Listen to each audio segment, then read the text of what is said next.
Colorado Mountain Living. Hey guys, Colorado Mountain Living here. Glad to see everybody back. So in this video we're going to show you or tell you about our next big project outside, which is working on the retaining wall. Kind of see some posts behind us. Yeah. Yep. They go all the way down to that property and it's going to make a turn down across the deck there. So Brian's going to tell you a little bit about the idea of the retaining wall and what we've sort of decided on for the design of it. I know some of you guys are asking. So obviously some rough cut 4x6s I got from Stockyard Supply down in Commerce City. They were a lot cheaper than buying 4x6s from Home Depot or somewhere like that.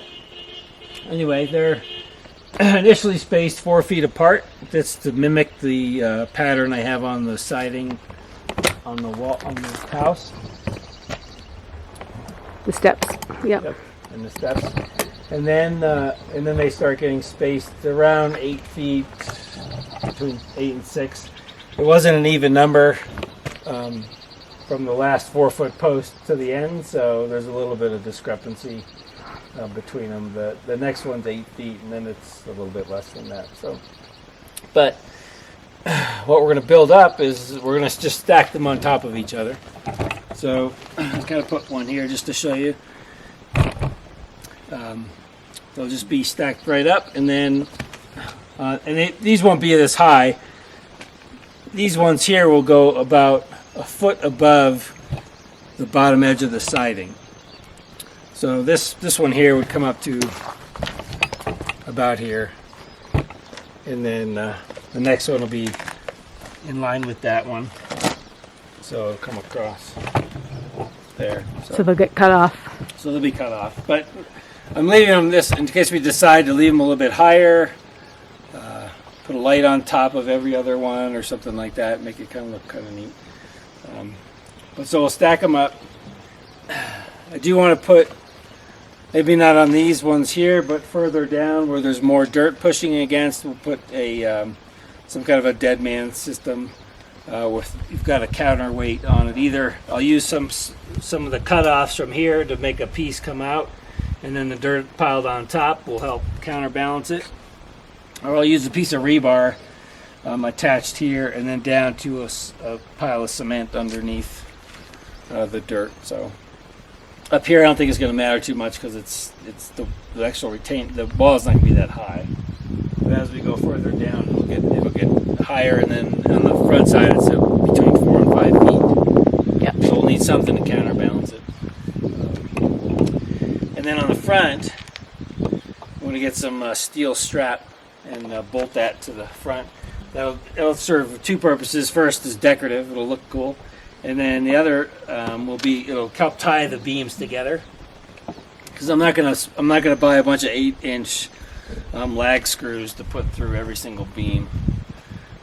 What I will do on the inside is I'll take another pressure treated 2x4 and screw that to each one. So that'll help tie them together on the inside as well.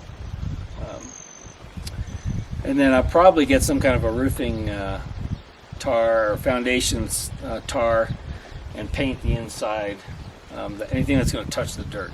So the other thought I had is putting some kind of a foundation barrier that's got air pockets behind it to actually keep the water off and let air get in there.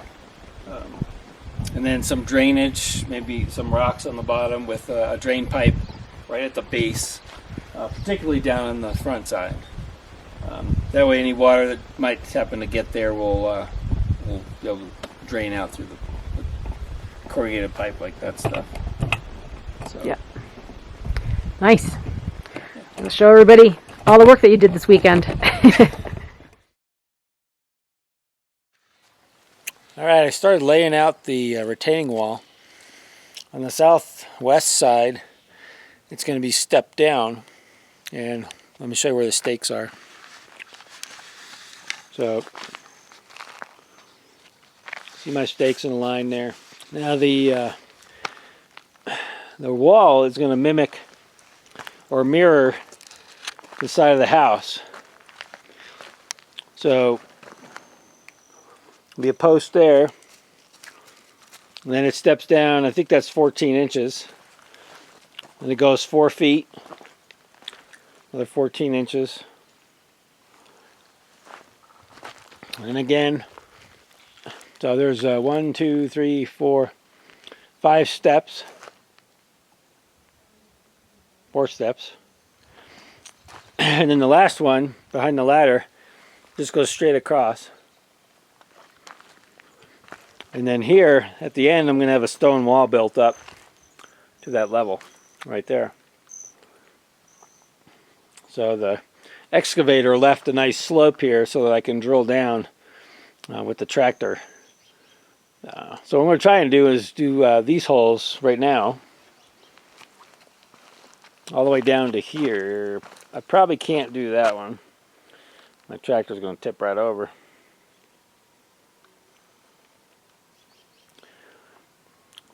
Although I might be able to get it from an angle.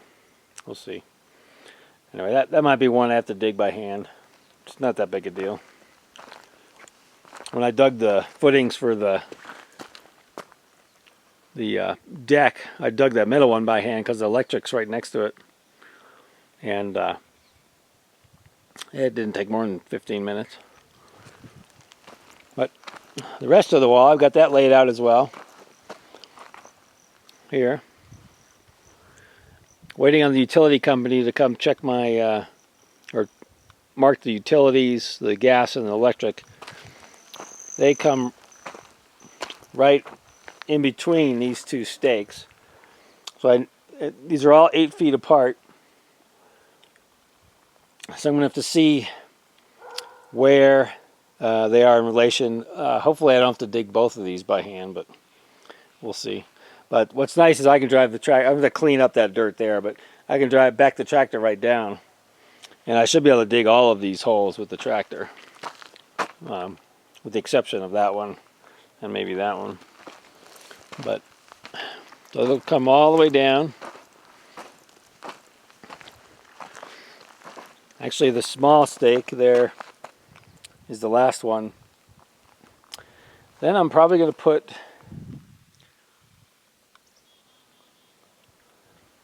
I'm going to dig another one here, and then I'm going to put maybe 4 across where the septic tank is so I can backfill that up so there's more dirt between the tank and the atmosphere. So there's in the wintertime it's more insulated. So and then what we're going to do with this bank is going to be, should be really cool. I'm going to use stone and make some cool pile the stone up along the thing, along the incline there, but then also dig some of it out. It might make nice little planter areas. Now we have tons of stone. Let me show you. In the woods here. Now we've got almost 4 acres and it's like 3.9. And then various locations throughout we have these big piles of rock. And here is one such pile.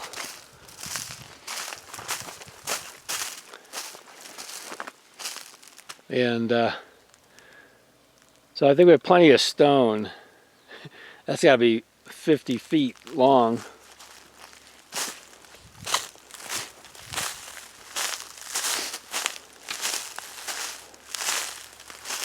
Of stone there, so that's kind of cool. And some of it looks pretty big as well. And then up where I'm excavating for the shed, we pulled some, my son Lance pulled out some really big rocks. So. Alright. Some of you'd be happy to see that I've got the setup of the post hole digger all corrected. Got the proper joint up at the top here, and then the quick release down in there. I had to drill out the holes on here to take this pin that I had, because I had extra pins sitting right here, and for some reason this was like a 1/4 inch hole. I drilled it out so I could use the standard pin in there. Still not really sure where I'm supposed to hook this thing. I guess I could hook that through there like that, maybe. Maybe I just need a little loop of wire right here and I can hook it on there. Same with this one, maybe. Hook that right there with a little loop of wire. So we'll see. Got the new auger, got the 9-inch auger on there. There's the 12-inch. Got that one all bolted on. Got this housing unit installed. Just kind of keeps the protected in case those shear pins break. Things don't go flying. Smack you in the face. Alright, we'll give it a go.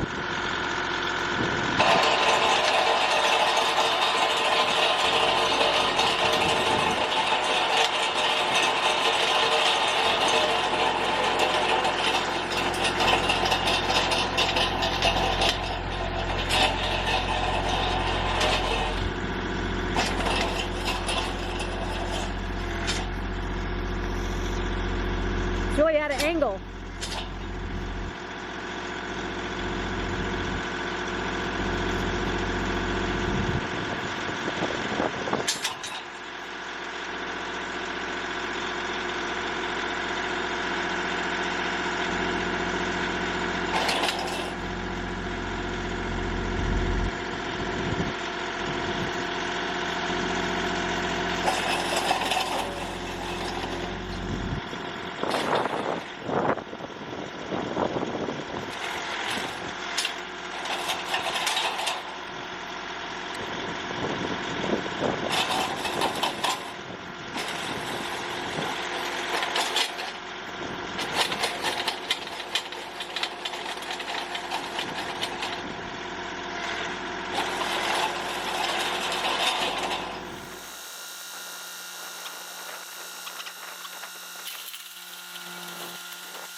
Alright, I got the 2 end posts in on the southwest side, leveled and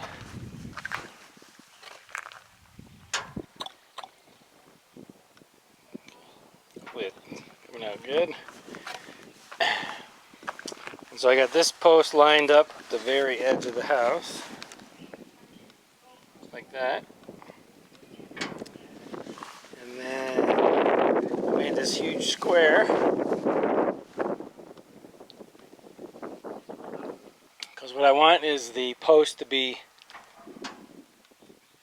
right there on the inside of that metal. So that's where the stone will stack up. And so that'll help keep me on track. I'm centered on my holes here. Coming from the back side of the house here on the side is what Brian's been working on all day. He's been redoing the holes. Not redoing them so much. I mean, the auger gets in there and loosens everything up, makes it manageable, but you still have to take out the big rocks and stuff, pick them out by hand. And so he's been stabilizing the posts and using his post leveler. Where it is? Oh, here we go. Post leveler right here. So kind of a handy dandy, you know, little tool right there that helps you figure out if your post is level. So now, you know, we're approaching the end of the day, and he wants to get all his concrete poured because tomorrow it's supposed to rain. So he's wanting to get all the posts done on this side before the rain comes tomorrow. Now, these posts might look really tall to you, and that's true. He's going to cut them down after they get secured. So they're not this tall permanently, because they're definitely approaching the 5-foot mark above ground, and that's not how tall we're going to have our retaining wall. Probably half the size. So anyway, he's getting everything ready to get the concrete going, and we'll be having some action pretty soon, and we'll be pouring some holes, and then this side of the retaining wall will be done as the post wise. There'll still be some dirt moving to do after this, and then he'll move on to the front side of the deck, and maybe next weekend, if next weekend is nice, he'll be able to get these posts done as well. We had the utilities markers come today. He does have to move, I believe it's one post in particular. I think it's this one, which is kind of right near, I think this is like the electric line. So he's got to move that one out of the way, right to the right or the left. But this will be the next one. And then after that, we'll be backfilling and working on raised garden beds in this area in particular. So one of the other factors we have to deal with is this very heavy cement mixer. Brian is preparing to move it to the top of the driveway where the retaining wall starts. So he's going to transport it with a tractor here. It's just so much easier when you can dump your cement and have everything right there, easy to access, not having to walk around too many feet to move your cement to the hole it needs to go into. So definitely decreasing the distance.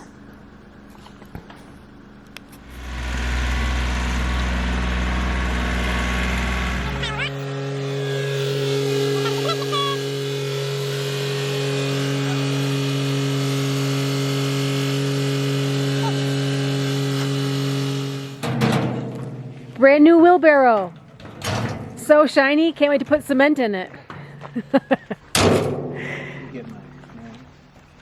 Yeah.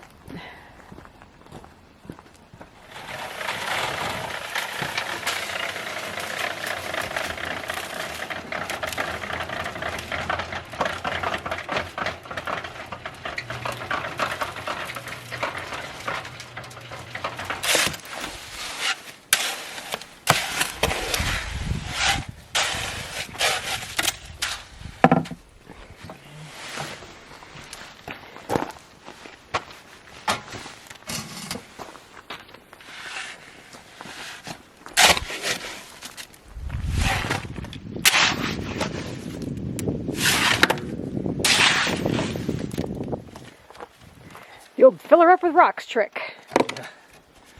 This one's not so bad. This is like the best hole of all of them. Are you happy with your auger? Yeah, I ruined the sleeve on it because I didn't realize the trailer hitch was hitting it. Oh.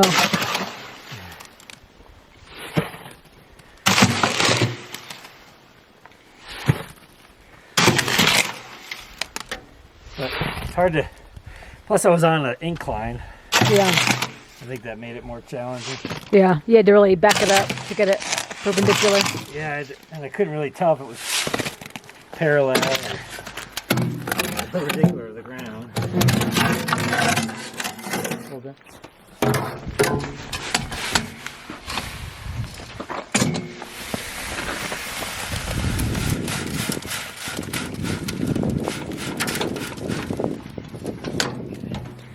About 1 bag per hole, you think? That's 2 bags. 2 bags.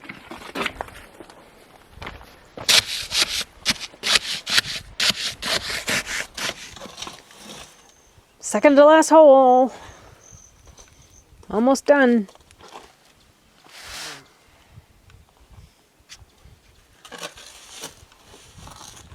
That's it. Last one. One to go.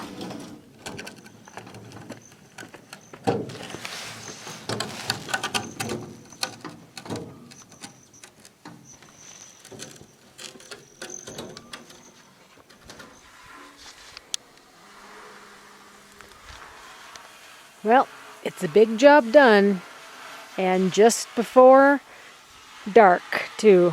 So very last post here. Everything's gonna set up overnight before he backfills with the soil and rocks, more rocks. Still got some daylight to spare. Cleanup time. Cleanup time. Yeah.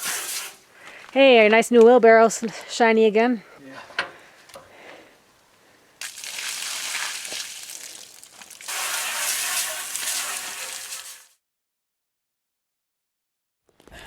I did use the auger with the 9-inch bit on it,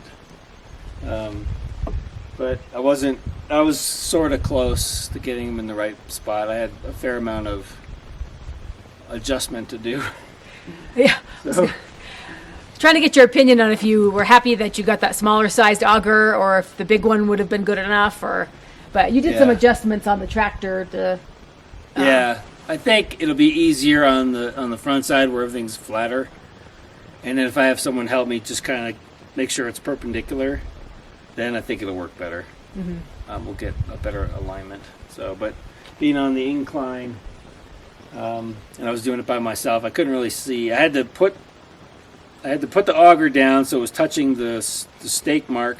Then I had to back up to try and get it perpendicular, but I couldn't see from my angle whether it was perpendicular or not. So anyway, so it wasn't bad. The actual putting in the cement was the easiest part. It looks like it's the hardest part, but I think digging out the rocks out of the holes is the toughest part. But Now, rocks and roots. There were some big aspen roots that were that big that were just a pain in the rear. So, but overall, it was like one weekend's worth of work, pretty much.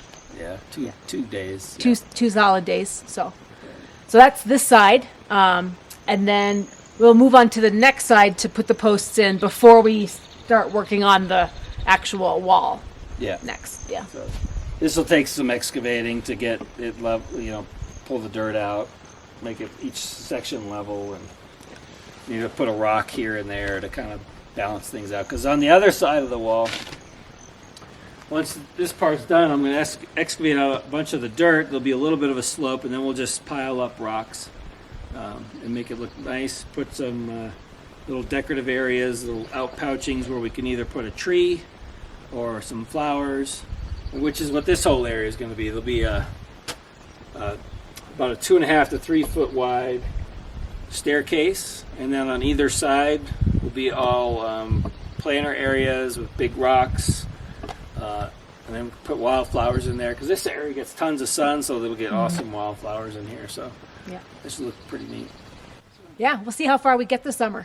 Got a lot of projects on the to-do list for this summer. Gotta get a lot of stuff done before winter. Yeah, a lot of stuff done before winter, and actually it looks like May's turning out to be a really nice month. At least the 2-week forecast is looking really nice for weather.